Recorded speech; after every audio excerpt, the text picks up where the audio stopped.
গত মাসের শুরুতে ইসরায়েল ও হামাসের মধ্যে যুদ্ধবিরতি চুক্তি স্বাক্ষরের পর যখন বিশ্ববাসী একটু শান্তি নিঃশ্বাস নিচ্ছিল, ঠিক সময় সুদানের এল ফাশার শহরটি আরব আমিরাত সমর্থিত আধা সামরিক বাহিনী RSF বা র্যাপিড সাপোর্ট ফোর্সেস দখলের পর তাদের তৈরি করা নরক থেকে পালাতে যাওয়া সাধারণ মানুষদের গুলি করে হত্যা করছে।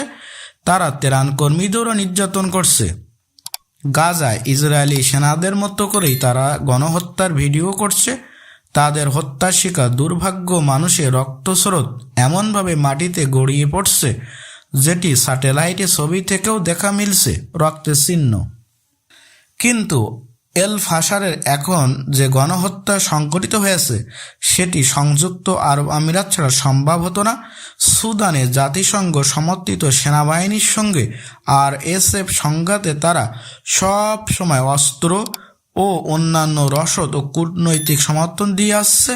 সুদানে আরব আমিরাতে 2টি সেনাঘাঁটি রয়েছে, আল মালায় অবস্থিত।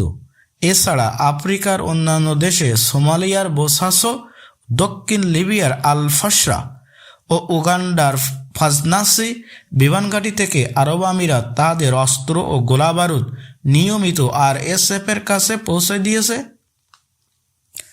সুদান সাম্প্রতিক যুদ্ধে 1,30,00,000-এর বেশি মানুষ গৃহহীন হারা হয়েছে, হাজার হাজার মানুষ নিহত। তাতে কি যায় আসে আমিরাতের শেখদের? সোনার খনি, লোহিত সাগরের উপকূলের উর্বর কৃষিজমি, সুদানের মতো কৌশলগত গুরুত্বপূর্ণ ও সম্পদে ভরপুর একটি দেশে চীন ও পশ্চিমা দেশগুলোর প্রভাব ছাড়িয়ে নিজস্ব বলয় তৈরি করাই মূল লক্ষ্য। যুক্তরাষ্ট্র অন্যান্য পশ্চিমা শক্তি সংযুক্ত আরব আমিরাতের প্রতি প্রতিশ্রুতিবদ্ধ, আর আরব আমিরাত RSF এর প্রতি গভীরভাবে প্রতিশ্রুতিবদ্ধ। কি আর কিছু লাগে গণহত্যা চালাতে? এই দায় আরব আমিরাতের শেখেরা কি এড়াতে পারবে?